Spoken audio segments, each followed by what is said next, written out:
अब हम लोग नेशनल इनकम कैलकुलेट करने के एक्सपेंडिचर मेथड के बारे में सीखेंगे। एक्सपेंडिचर मेथड को इनकम डिस्पोजल मेथड भी कहते हैं और कंजम्पशन एंड इन्वेस्टमेंट मेथड भी कहते हैं। इस मेथड का स्टार्टिंग पॉइंट होता है gross domestic product at market price. इसके 4 कंपोनेंट्स होते हैं। इसको भी एक चार्ट के फॉर्म में सीखेंगे तो ज़्यादा अच्छा रहेगा। तो ऊपर में gross domestic product at market price लिखेंगे और इसका पहला कंपोनेंट होगा प्राइवेट फाइनल कंजम्पशन एक्सपेंडिचर, जिसको house hold final consumption expenditure भी कहते हैं। दूसरा गवर्नमेंट फाइनल कंजम्पशन एक्सपेंडिचर। तीसरा ग्रॉस डोमेस्टिक कैपिटल फॉर्मेशन।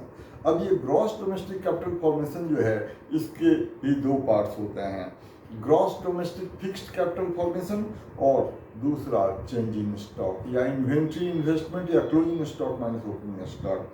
ये gross domestic fixed capital formation 3 होते हैं, gross residential construction investment, gross business fixed investment और ग्रॉस पब्लिक इन्वेस्टमेंट।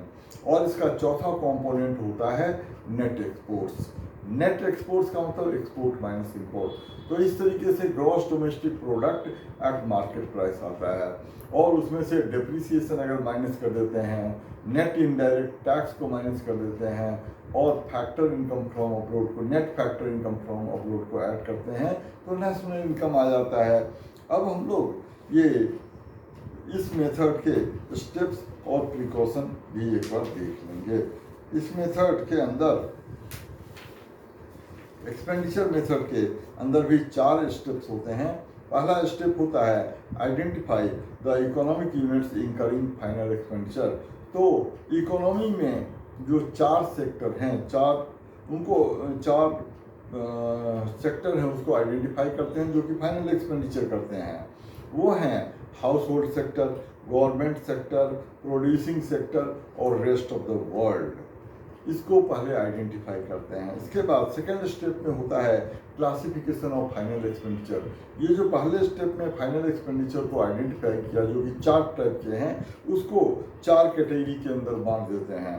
पहला प्राइवेट फाइनल कंजम्पशन एक्सपेंडिचर, दूसरा गवर्नमेंट फाइनल कंजम्पशन एक्सपेंडिचर, तीसरा gross domestic capital formation और चौथा net exports. फिर थर्ड स्टेप में डोमेस्टिक इनकम कैलकुलेट करते हैं, NDPAT कैलकुलेट करते हैं। सेकेंड स्टेप में जो टोटल एक्सपेंडिचर निकाला ग्रॉस GDP@MP, उस gross domestic product at market price में से डेप्रिसिएशन को माइनस कर देते हैं, नेट इनडायरेक्ट टैक्स को माइनस कर देते हैं, तो net domestic product at factor cost domestic income या डोमेस्टिक प्रोडक्ट आ जाता है। फोर्थ स्टेप में इसमें net domestic product at factor cost में net factor income from abroad को ऐड करते हैं तो नेशनल इनकम आ जाता है। अब इस मेथड के भी कुछ प्रिकॉशंस होते हैं, वो भी समझ लेते हैं। इसमें इंटरमीडिएट कंजम्पशन को इंक्लूड नहीं करते हैं, ट्रांसफ़र पेमेंट को इंक्लूड नहीं करते हैं, purchase of second hand goods and services को इंक्लूड नहीं करते हैं, परचेज ऑफ फाइनेंशियल एसेट को इंक्लूड नहीं करते हैं और expenditure on own account production को इंक्लूड करते हैं।